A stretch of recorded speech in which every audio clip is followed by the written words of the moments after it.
This podcast is brought to you by Empor.top, the stories of top companies.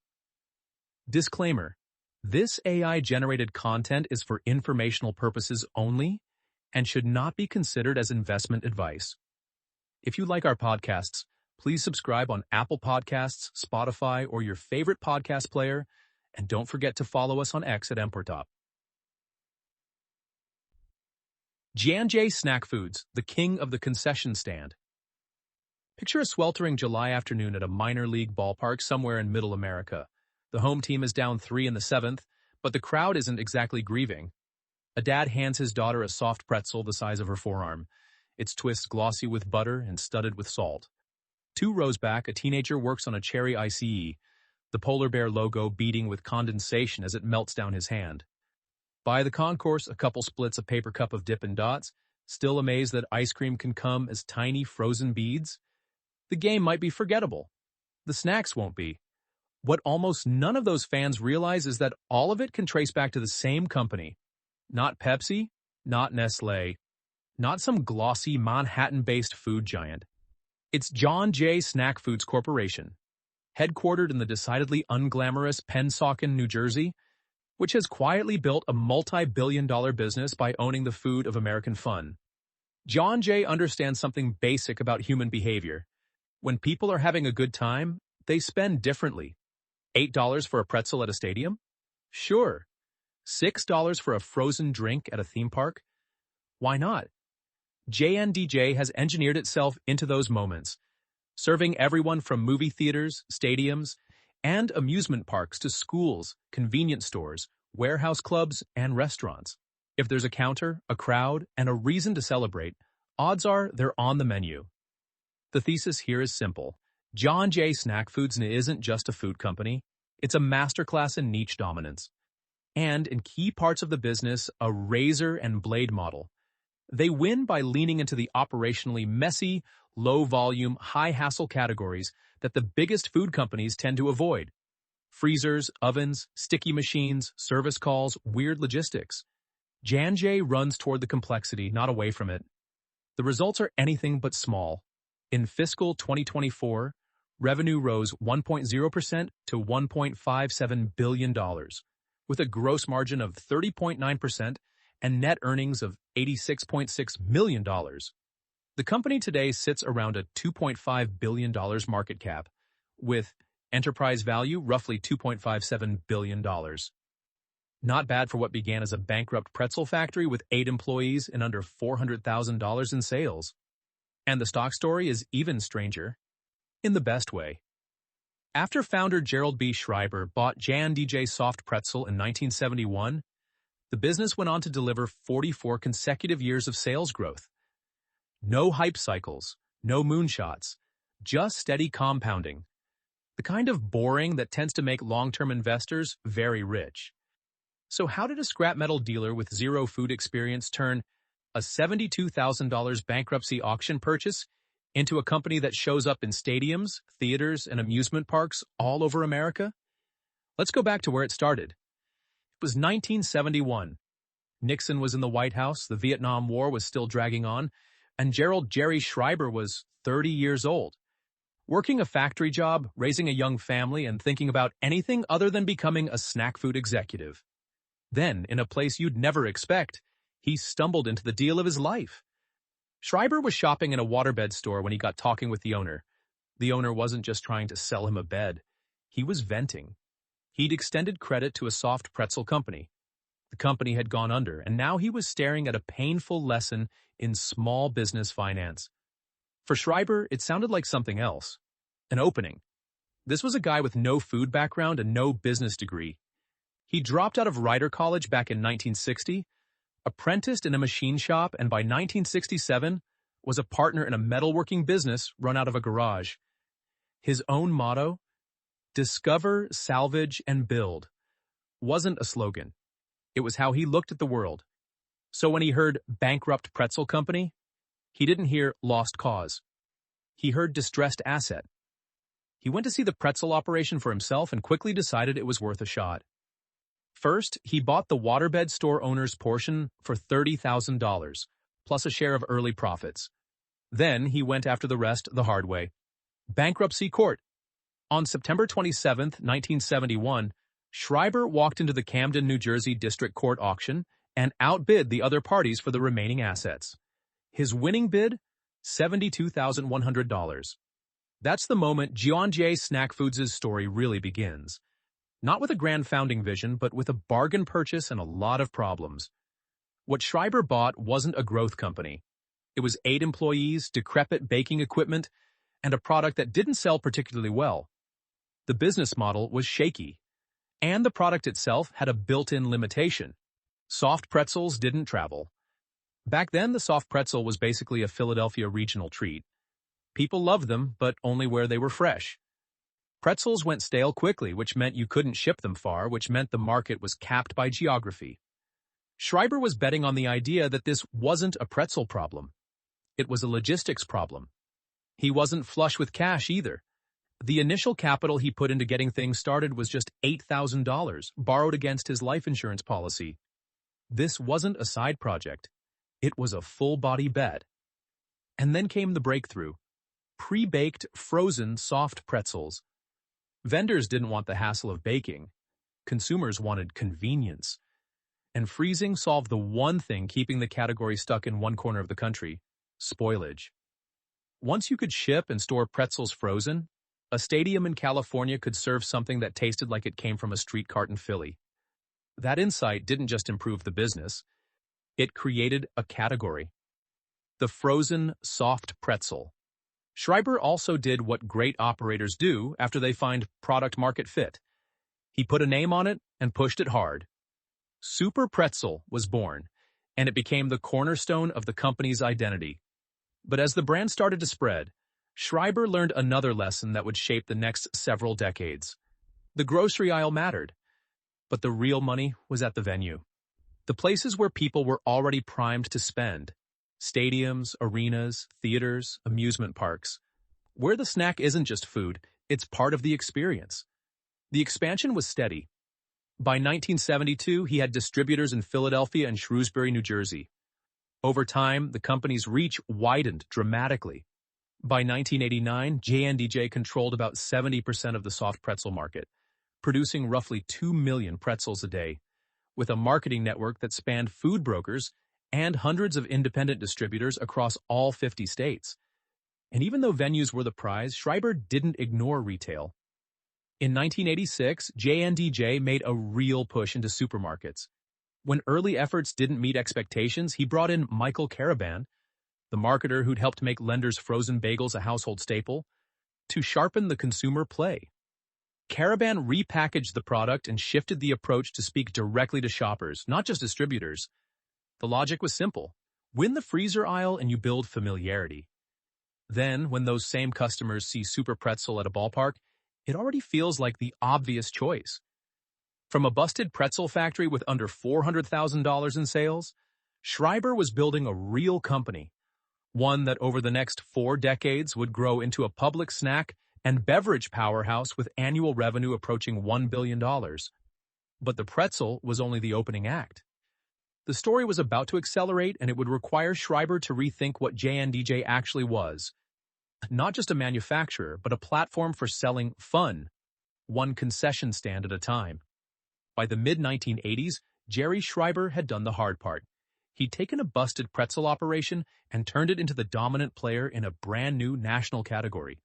But he also understood the trap. Even a great single-product business has a ceiling. The soft pretzel market wasn't infinite, and sooner or later growth would slow. So he went looking for something that could change the trajectory of the company. In 1987, J&J Snack Foods acquired ICE USA, the maker of the semi-frozen, carbonated ICE drink, an underdog competitor to 7-Eleven's Slurpee. At the time, ICE was losing money in what was described as a $500 million market. Under J&J, it became a very different story. ICE increased its sales and operating income by more than 20% annually through the end of 1991. That deal was the inflection point. The moment J&J began turning from a company that sells food into something closer to a systems business. Here's why. When you buy a box of frozen pretzels, you're buying product. It's transactional. Ship a case, get paid, repeat. Frozen beverages don't work like that. An ICE only exists if the machine exists. Installed, operating, calibrated, cleaned, stocked, and repaired when it inevitably breaks at the worst possible moment. That's the real business. The syrup matters, sure, but the machine is the gatekeeper. So IC brought J&J a classic razor and blade model. The razor is the equipment. Expensive, specialized dispensers that have to be in the store or the theater. The blade is what flows through it. The syrup and supplies that get reordered over and over. And if you're the company that owns the relationship, provides the equipment, and keeps it running, you don't just win the sale. You embed yourself in the operation. From then on, the pitch wasn't, please buy our frozen drink. It was closer to, want frozen beverages? Great. We'll bring the whole system, machines, product, service, the works. For a movie theater chain, that's a no-brainer. They can either cobble together equipment, suppliers, and repair support on their own, or they can make one call and have ICE handle it end-to-end. And once the machines are installed and the staff is trained, switching isn't just inconvenient. It's painful. You're not swapping out a product. You're rebuilding infrastructure. J&DJ doubled down. In July 1991, the company issued a secondary stock offering to help expand IC from a 15-state footprint in the western U.S., plus Mexico and Canada, into a national brand.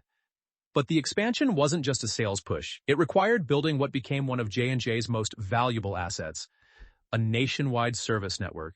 Technicians, parts, dispatch, the operational muscle to keep machines working wherever they sat. When a slushy machine goes down, the venue doesn't want an apology. They want it fixed. Fast. That service capability became the moat. A competitor could make a frozen drink. They could even make a good machine. What they couldn't easily do is build, staff, and sustain a national field service operation that shows up reliably, especially across thousands of scattered locations. That kind of network takes years, and the learning curve is brutal. J&J kept strengthening the platform.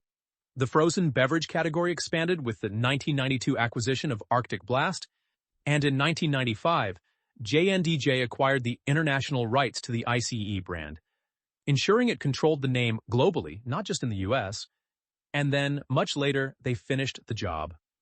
In 2020, J&DJ acquired IC USA by purchasing remaining shares in a $2.4 million deal, consolidating complete ownership and simplifying the structure. The bigger point is what ICE taught them. Equipment plus service creates gravity. The same basic dynamic carries over to other concession categories too. Anything that requires specialized warmers, dispensers, or venue-specific setup. Once your machines are installed, your team knows the routines, and your supplier is also your service provider. Trying someone new stops being a simple purchasing decision. It becomes a risk. And that's why the ICEE acquisition mattered so much. J&J didn't just add another product. It added an ecosystem, one that made customers stickier, relationships deeper, and the business far harder to displace. The pretzels built the company. IC built the fortress. The IC acquisition was J&J Snack Foods' inflection point. What came next was the slow, disciplined execution of a strategy that doesn't get much airtime in business schools, but that long-term investors love, buying orphan brands and scaling them quietly. An orphan brand lives in a strange middle zone. It's too small, too niche, or too operationally annoying for the food giants, Nestlé, PepsiCo, Kraft, to care about. But it's also too complex for a small regional player to run at national scale. These categories tend to come with quirks, specialized equipment, finicky prep, sticky cleanup, cold chain headaches, or products that don't travel well. In other words, exactly the kind of work J&J had learned to embrace. Take funnel cakes. They're pure Americana. The smell of hot oil and powdered sugar is basically the scent of a county fair, but as a business, they're a mess. You're dealing with fryers, batter handling, trained staff, and a product that's at its best when it's seconds old. Big Food wants shelf-stable, repeatable, standardized. Funnel cakes are none of that. So, in 1994, J&J bought the funnel cake factory and moved to own yet another corner of fun food.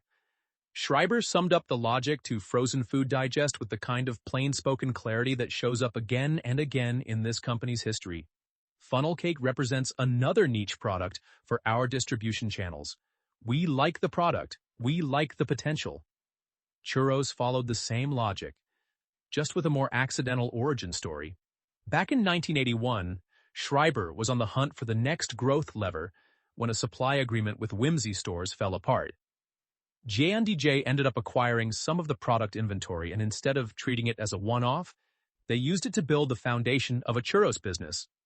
That eventually became Tío Pepe's Churros, now sold primarily under the Tío Pepe's California Churros and Oreo brand names.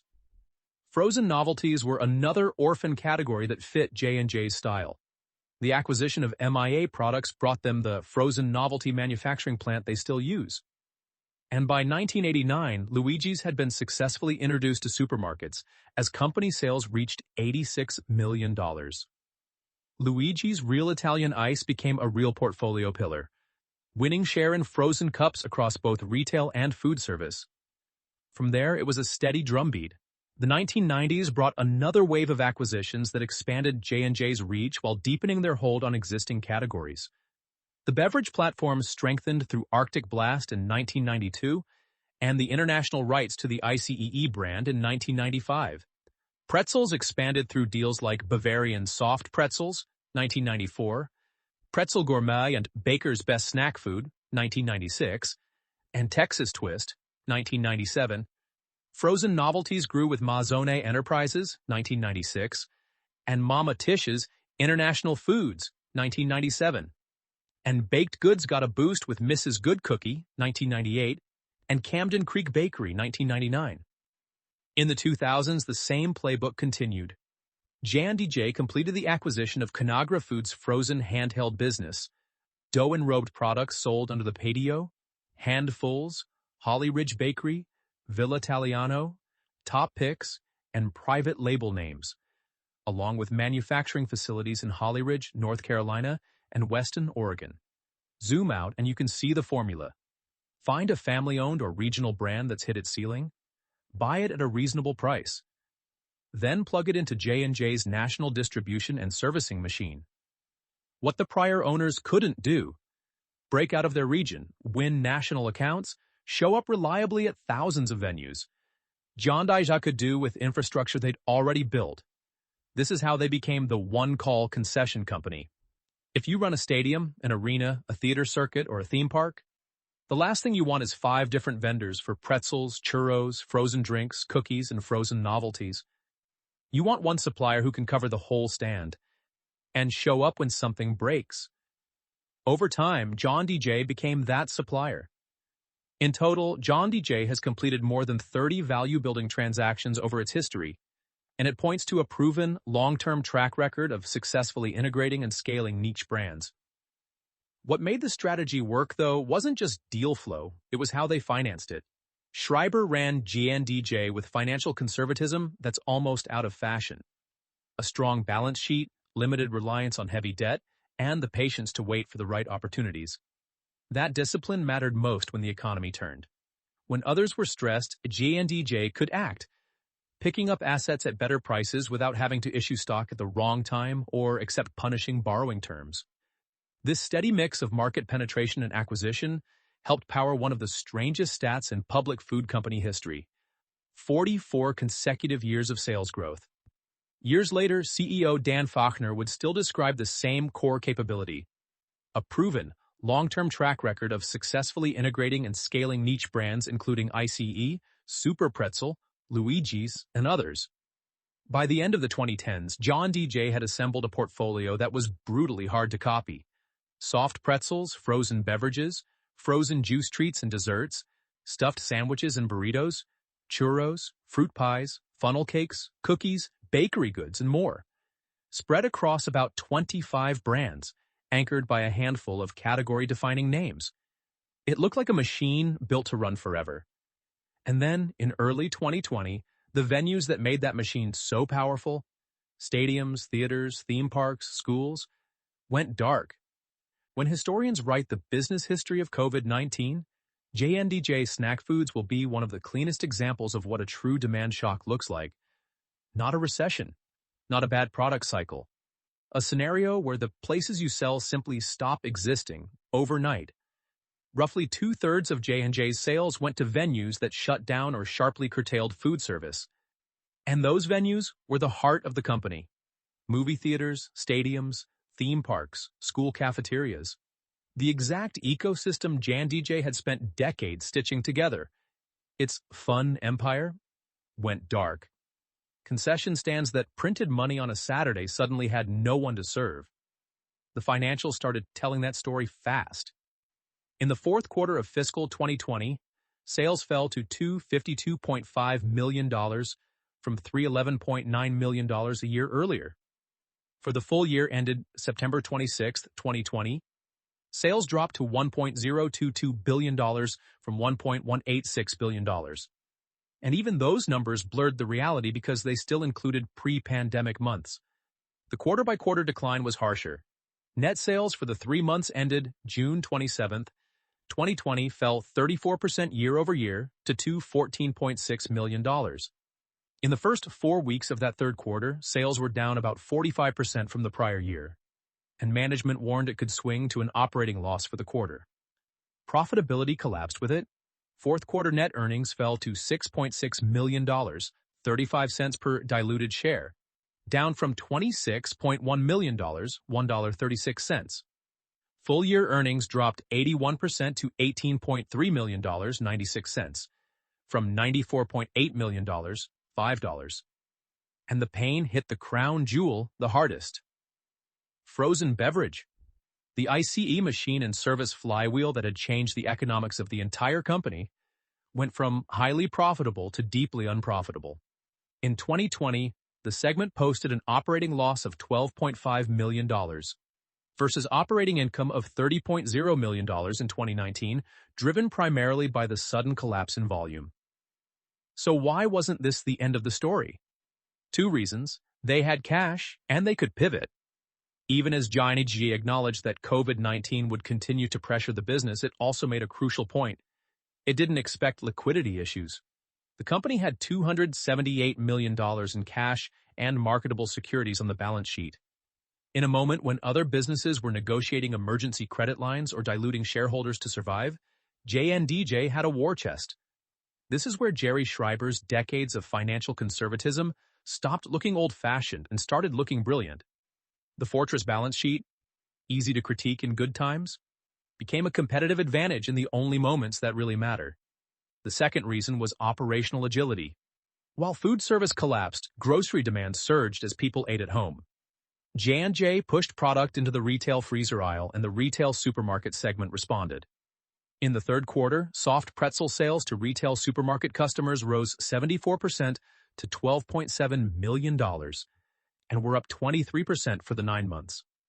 Frozen juices and ices increased 26% to $33.3 million in the quarter, and were up 14% for the 9 months.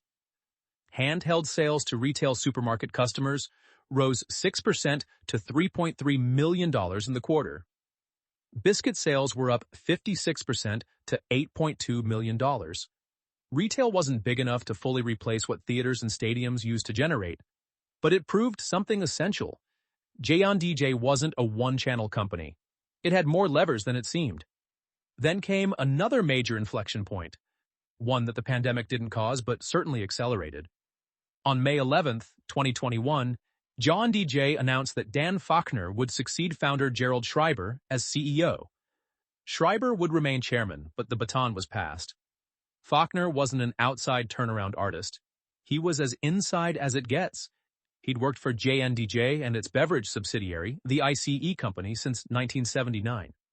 He became senior vice president at ICEE in 1994, president of the unit in 1997, and later rose to president of J&DJ in May 2020. In other words, the man who ran the machine and service playbook that built J&J's Moat was now running the whole company.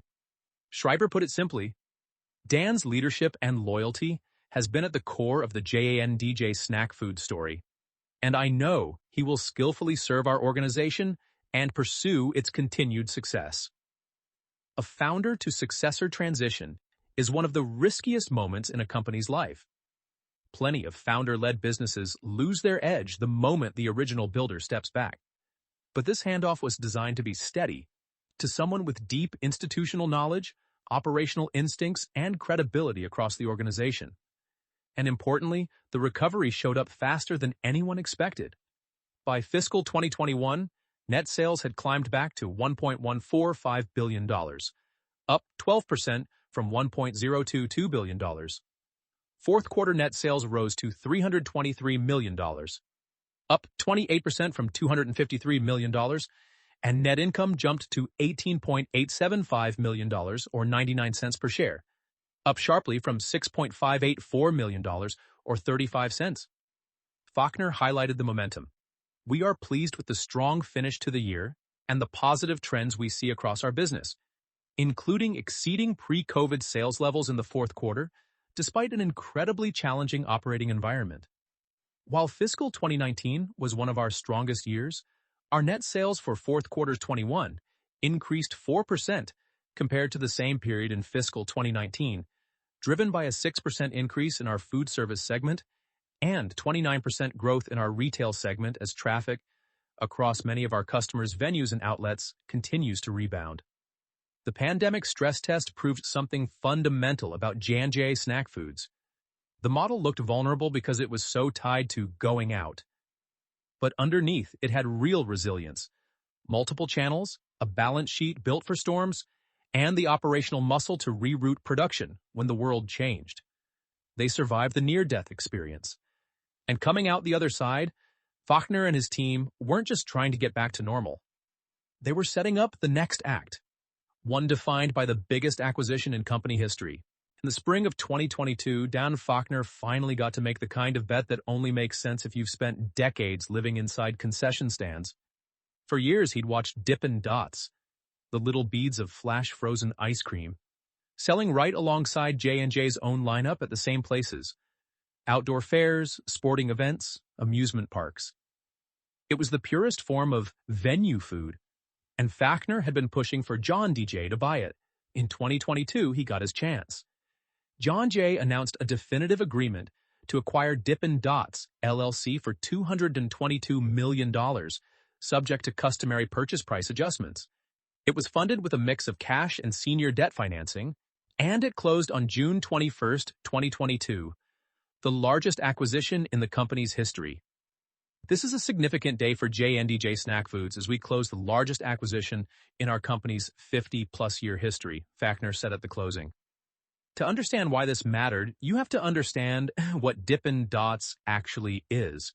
It isn't just another ice cream brand, it's an ice cream industry pioneer built around an innovative, patented cryogenic freezing process that creates beaded ice cream, yogurt, sherbet, and flavored ice. It sells through national and local accounts, plus a franchise network of more than 140 franchisees. The company is headquartered in Paducah, Kentucky, with its main production facility, warehousing, distribution, and administrative offices there, and it leases 4 additional frozen warehouses in California, Canada, Australia, and China. And then there's the real kicker: storage. Dippin Dots requires temperatures around minus 40 degrees Fahrenheit. That's so cold most food logistics networks simply aren't built for it. J&J, with its deep experience in frozen distribution, was one of the few buyers that could realistically take this on at scale without turning the cold chain into a margin killer. On logistics alone, the fit was obvious. But the logic went deeper than temperature-controlled warehouses.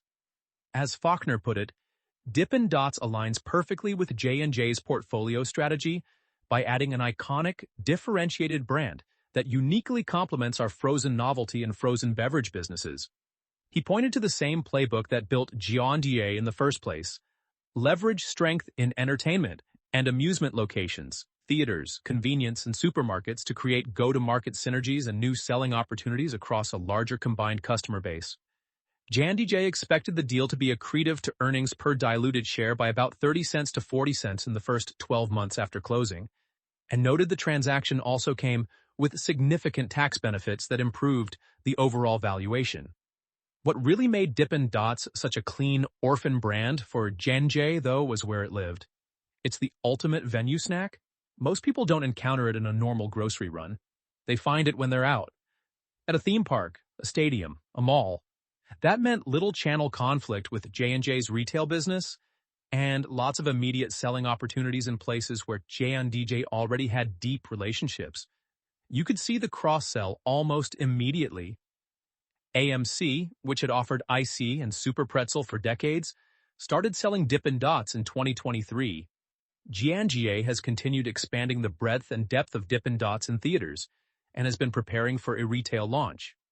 With a more compelling film slate expected in fiscal 2025, management has said it's optimistic about the growth opportunity for both Dippin' Dots and ICE beverages as theater traffic rebounds. And Dippin' Dots wasn't the only modern-era expansion. Under Faulkner, J&DJ has also been pushing churros into the quick-service restaurant channel. In fiscal 2024, sales from new products and added placement with new customers totaled about $8.0 million, driven primarily by the addition of churros to the menu of two major QSR customers. The broader takeaway? J&DJ wasn't just supplying concession stands anymore. It was starting to compete for snack real estate inside fast food. Faulkner has framed the acquisition strategy with the same blend of appetite and restraint that defined the company for decades. There probably isn't a week that goes by that I'm not looking at something. I'm looking all the time, he said, but we're being very disciplined in the approach that we're taking here. J&J could afford that discipline. The business was growing and it didn't need deals just to paper over stagnation. In 2023, the company posted its third consecutive year of double-digit net sales growth, and profitability was the highest in its history. The deal-making didn't stop with Dippin' Dots. J&J also acquired the Thinsters cookie brand from Heinz Celestial, continuing its pattern of adding niche brands that bigger food companies don't prioritize. By fiscal 2024, the financial picture was mixed, but still pointed in the direction J&J likes. Steady, resilient growth.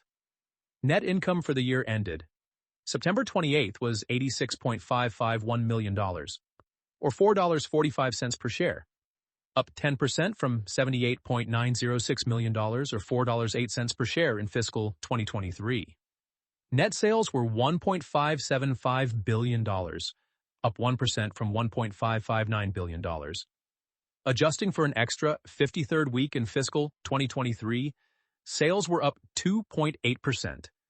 Faulkner called out one highlight in particular: handheld products at retail. Sales in that part of the business rose 58% in fiscal 2024, led by growth and incremental placements with a major mass merchant. Zoom out, and the transformation is easy to miss if you're only looking for splashy consumer branding. J&J Snack Foods, still largely unknown by name, had become a force across fun food, with Dippin' Dots, Super Pretzel, Hola, Churros, and ICE in the portfolio. The company's motto, "Fun Served Here," wasn't marketing fluff. It was an operating principle. Across roughly 30 brands, J&J had built a business that showed up in nearly every retail channel that matters, without ever needing the average consumer to recognize the parent company. Faulkner reflected on the arc. Jerry used to say it was dusted from ashes. He built what it is today, and last year we did roughly $1.5 billion in net sales. It's a good story with a lot of great brands. And the story wasn't over. The same machine that turned pretzels into a national category and ICE into a service moat was now being pointed at a new generation of concession icons. Still niche, still messy, still operationally difficult. Which is exactly where J&J has always been at its best. To really understand why J&J Snack Foods has been able to compound for decades, it helps to run the business through Hamilton Helmer's 7 Powers framework. 7 ways companies build advantages that actually endure. 1. Cornered resource, the distribution and service network. J&J's most valuable asset doesn't show up as a line item on the balance sheet. It's the nationwide service network behind ICE and the rest of its equipment-driven categories. The technicians, the parts depots, the dispatching, the know-how. ICE is positioned as the leader in frozen beverages, in large part because it doesn't just sell product. It offers a full package. Equipment, service, and supplies, built to work in the real world of theaters, stadiums, convenience stores, and schools.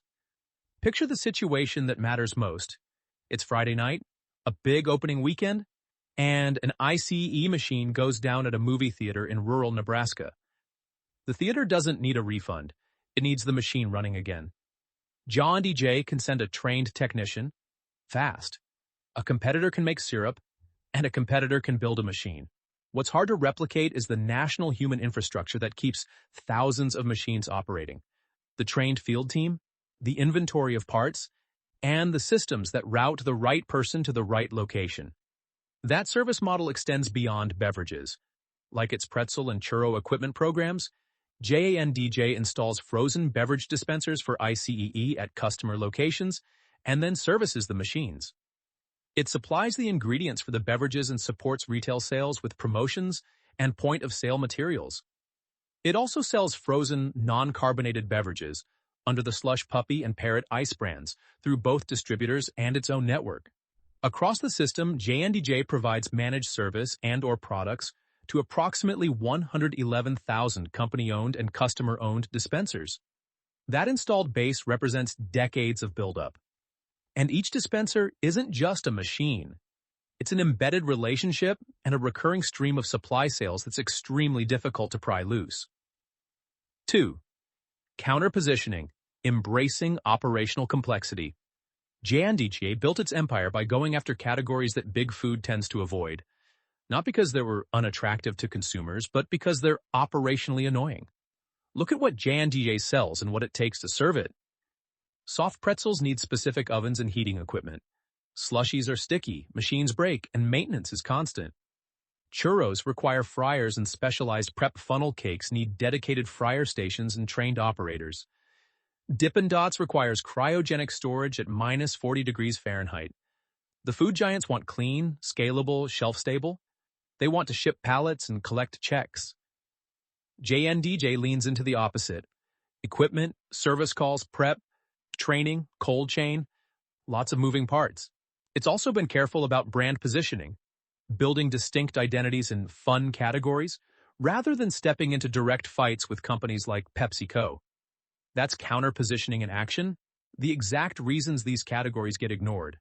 Specialized requirements, service needs, lower volumes per location, are the reasons JNDJ can defend them. 3. Branding, owning nostalgia. J&J's brands aren't luxury, but they own something that can be just as powerful. Memory. ICE is movie theaters. Super Pretzel is the ballpark. Dippin' Dots is summer vacations and theme parks. J&J's portfolio is deep and focused around entertainment away from home, which gives it an advantage over competitors trying to wedge into the same venues. As one analyst put it, when you're a unique player and you have that kind of established moat, you have that entrenched presence in those certain locations, you own the stadium, you own the movie theaters. It's hard for someone else to come in there and win and take those away from you. And it compounds. Every generation of kids builds happy associations with these products, then grows up and brings their own families back into the same ritual. 4. Scale economies. Niche dominance. J&J's scale is unusual. It's not mass market scale like soda or chips. It's scale inside a set of niche categories. Pretzels, frozen beverages, churros, frozen novelties, where being the biggest player still matters a lot. In inputs like flour and sugar, that scale can translate into better economics than smaller regional competitors can match. Distribution matters too. JNDJ reaches roughly 90% of supermarkets nationwide, and that reach is supported by 41 manufacturing facilities across 11 states, an operating footprint that enables efficiencies others can't easily replicate. Scale also changes what innovation costs. If JNDJ develops something like pretzel bites or churro fries, it can spread the development and marketing costs across thousands of doors. A regional player faces the same fixed work with a much smaller base to pay for it. 5. Switching costs. The one-stop shop advantage. For venues, switching isn't just a price decision, it's an operational one. J&J's setup creates real friction for anyone trying to displace it. The direct store delivery model supports freshness, which matters for impulse snacks and perceived quality, and exclusive agreements, like with 7-Eleven, can wall off important channels and raise barriers to entry. Now put yourself in the shoes of a theater chain that sources pretzels, frozen beverages, and frozen novelties from J&DJ. If it wants to switch, it's not swapping a SKU, it's signing up for pain. Multiple contracts instead of multiple delivery schedules, staff training across different equipment systems, separate maintenance relationships, separate billing and vendor management. Even if a competitor is slightly cheaper in one category, the hassle tax is real. The one-call advantage creates inertia. 6. Process power. Decades of institutional knowledge. A lot of what J&DJ does sounds simple until you try to do it at scale. Frozen pretzels that eat well, machines that work in the field, logistics that keep products stable, service operations that respond quickly, and now, cryogenic cold chain requirements through Dippin dots. That kind of capability is built over time, and J&J's leadership embodies it. Dan Faulkner started with the company in 1979 repairing ice cream equipment and delivering flavored syrup while attending trade school in Arizona. He rose through ICEE learning finance, operations, sales, and marketing, eventually becoming president. That's not just a resume detail. It's the company's advantage in miniature. Faulkner learned the business at the ground level and that accumulated expertise exists across the organization. Competitors can copy products. It's much harder to copy decades of learned processes. 7. Network effects. Limited but present. This isn't a tech platform, so the network effects are subtle. But there is a demand-side loop. The more venues J&DJ serves, the more consumers recognize the brands, and the more venues want those brands because they're familiar and trusted. It's part of why theaters added Dippin dots. Customers already knew it from theme parks and fairs. Familiarity drives demand, demand drives placement, and placement reinforces familiarity. For investors, the takeaway from this framework is straightforward. J&J's advantages are structural. They're rooted in physical infrastructure, service capability, institutional knowledge, and decades of brand equity. Those aren't moats a startup can hack, or even moats a well-funded competitor can replicate quickly. They're the kind that quietly power long-term compounding. J&J Snack Foods is run. From a $72,000 bankruptcy auction win to a multi-billion-dollar public company. Reads like a playbook for building something durable in plain sight. Not by chasing the biggest markets, but by owning the neglected ones. Not by inventing a new consumer behavior, but by inserting itself into the moments when people are already primed to spend. Here are the lessons worth stealing. Riches in niches. At first glance, snacks look like a knife fight with giants, but J&DJ showed there's another way to win. Find categories that are too small or too operationally annoying for the conglomerates, then become the default provider. Frozen soft pretzels. Frozen beverages that require machines and service. Churros and funnel cakes with specialized prep. Cryogenic beaded ice cream that has to live at around -40 degrees Fahrenheit. Each of these is small in isolation. Together, they add up to something huge. Because once you dominate a niche, you earn the right to stack the next one on top. By 2024, the company employed roughly 5,000 people and posted record fiscal 2024 sales of $1.57 billion. That growth didn't come from taking PepsiCo head-on. It came from becoming indispensable in pockets of the market that big competitors didn't want to bother building for. The experience premium. John Jay sells snacks when people are happy. That sounds fluffy, but it's economics. At a baseball stadium, a movie theater, or a theme park, you're not grocery shopping. You're buying the experience. And that changes price sensitivity. The pretzel, the ICEE, the novelty dessert. These aren't line items on a household budget in the same way. They're part of the ritual. It's also why the company's products travel so well across channels. The same consumer who grabs Super Pretzel at home recognizes it at the ballpark. The same kid who begs for Dippin dots at a theme park will notice it in a theater freezer. J&J has positioned itself right at the intersection of fun and food, where demand can be surprisingly resilient compared to everyday staples. Buy versus build, disciplined acquisition. J&J's M&A strategy isn't about transformative synergies. It's about buying great niche businesses that have hit a ceiling and giving them the scale they never had. The pattern repeats. Find a strong product with a local or regional footprint, acquire it, and plug it into J&J's distribution and customer relationships. The acquired teams keep doing what they're good at.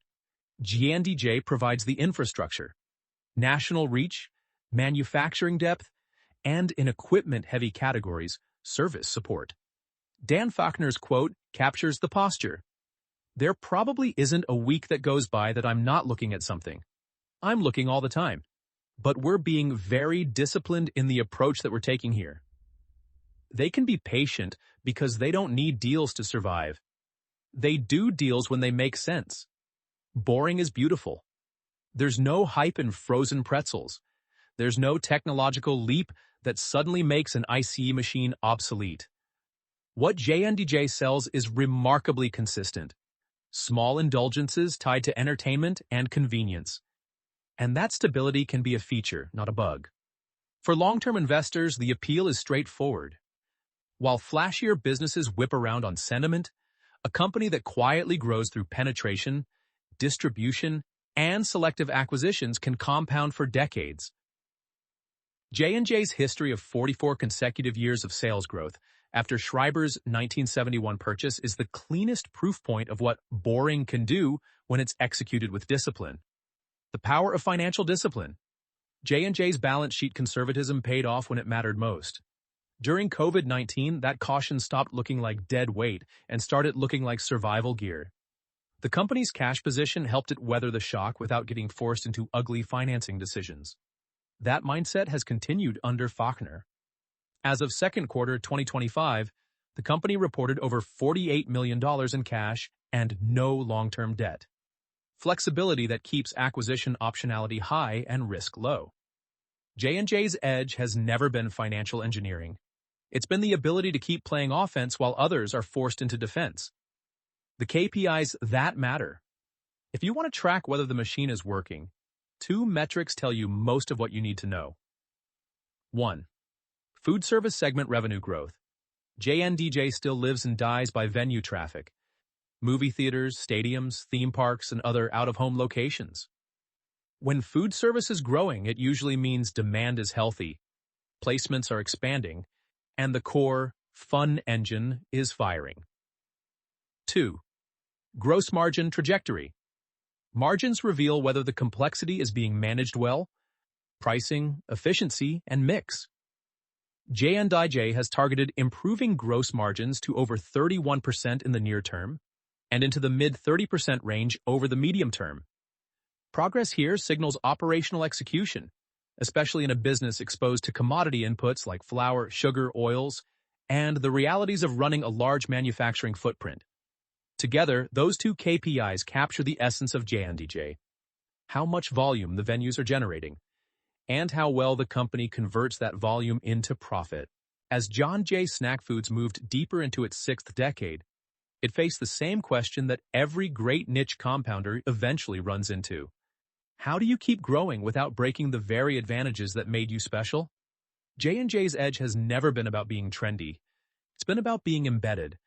Inside venues, inside operations, and in the case of IC, inside literal equipment sitting on the floor. The future, then, comes down to whether those venues keep humming and whether consumer behavior keeps favoring the kinds of small indulgences J&J sells. The bear case. There are real risks here. Some slow-moving, some immediate. First is the Ozempic effect. GLP-1 weight loss drugs could reduce overall snacking and impulse purchases over time. If a meaningful share of consumers eats less or thinks differently about treats, then fewer people might say yes to the extra ICE or the churro on the way back to their seats. J&J gets some protection from the fact that its products skew towards special occasions, not everyday eating. But if American snacking behavior shifts structurally, J&J won't be immune. Second is movie theater traffic, which matters a lot. Softness in the theater channel impacted volumes in second quarter 2025, and that's not a surprise. Post-pandemic exhibition has faced fewer releases and changing viewing habits. Management expects improvement as film slates strengthen, but if moviegoing continues to decline over the long haul, it would hit J&J where it's most concentrated. Frozen beverages and increasingly Dippin dots. Third is the direction of health consciousness and potential regulation. J&J's core hits, sugary frozen drinks, carb-heavy pretzels, deep-fried churros, aren't exactly aligned with better for you. The venue setting helps. People don't go to the ballpark to count macros.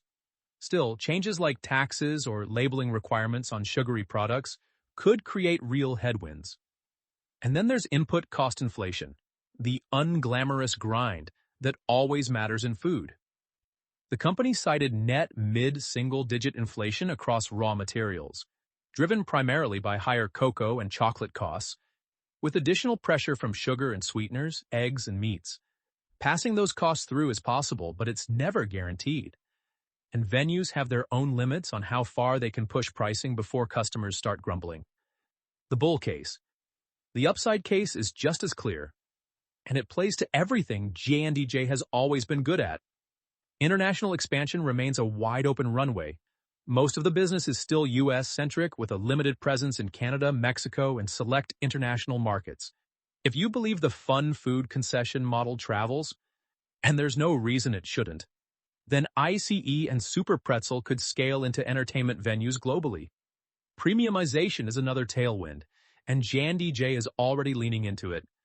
Stuffed churros, gourmet pretzel varieties, and cross-branded ideas like ICE-flavored Dippin Dots push the mix toward higher-margin products. The company has also seen success with some of the largest national QSR chains, and management expects its recent churros launch in that channel to open up more opportunities. That's important. It's not just new products, it's new places to sell them. Then there's the acquisition flywheel. J&DJ operates in a fragmented universe filled with founder-owned brands that can't, or don't want to, build national distribution, service, and logistics. With more than 30 acquisitions behind it and a strong balance sheet, J&DJ remains positioned to keep consolidating the Orphan brand universe as owners look for exits. Finally, retail expansion, especially for Dippin Dots, still looks like early innings. Dippin Dots is in just over 2% of the retail locations where it could plausibly be carried. If the company executes on broader grocery and convenience placements, that's meaningful headroom without needing to invent a new product. Porter's 5 Forces assessment. Threat of new entrants? Low. J&J's mix of an installed equipment base, a nationwide service network, long-standing venue relationships, and recognizable brands isn't something a startup can will into existence. Replicating that infrastructure would take massive investment and years of execution. Bargaining power of suppliers, moderate. Inputs like flour, sugar, and oils are commodities sourced from multiple suppliers. Costs can swing, but no single supplier controls the relationship. Bargaining power of buyers, moderate to low. Large customers can negotiate, but J&J's one-stop shop setup, and the switching costs tied to equipment, service, and operations, creates real stickiness. Threat of substitutes, moderate. A customer can always buy a different snack or a different drink. But in venues, brands like ICE are often the expected choice, and the purchase is part of the outing. That experience component makes substitution less purely price-driven. Competitive rivalry? Low to moderate. There are regional players in pretzels, churros, and frozen novelties, but few can compete nationally across multiple categories. Big Food could enter, but historically hasn't, because these are operationally complex businesses that require service, equipment, and a willingness to deal with mess. Final reflection. J&J Snack Foods is, at its core, a very American kind of business story. Gerald Schreiber, a college dropout with a machine shop background, borrowed against his life insurance policy, showed up at a bankruptcy auction, and built an empire one concession category at a time. Pretzels first, then ICE machines and the service network that made them sticky. Then decades of disciplined acquisitions that turned J&J into the one-call supplier for fun. Nothing about it is glamorous. The products aren't revolutionary. The company doesn't need you to know its name. And yet for more than 50 years, it has done something that's rare in any industry.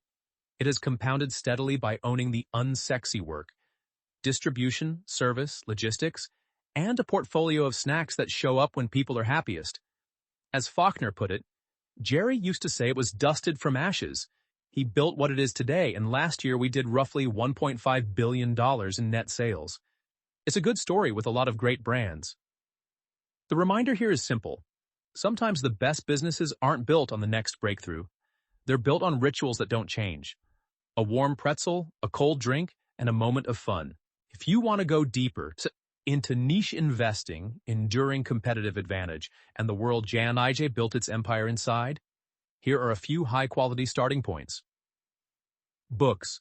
7 Powers, The Foundations of Business Strategy by Hamilton Helmer. The Competitive Advantage Framework used throughout this analysis, The Outsiders by William Thorndike. Case studies of CEOs who compounded value through discipline and capital allocation, in a way that echoes Schreiber's style. Fast Food Nation by Eric Schlosser. Useful background on the modern American food service machine that makes companies like JNDJ possible. Company resources, JNDJ Snack Foods Annual Reports and 10K filings, SEC Edgar. Earnings call transcripts via the company's investor relations site. Company historical timeline at jjsnack.com. Industry analysis, International Food Information Council. Surveys on consumer snacking behavior, Circana, formerly IRI, data on food and food service trends. Trade publications, Food Business News, QSR Magazine, Food Dive. This podcast is brought to you by Empor.top, the stories of top companies. Disclaimer, this AI-generated content is for informational purposes only and should not be considered as investment advice.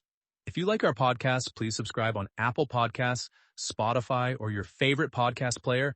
And don't forget to follow us on X at Empor.top.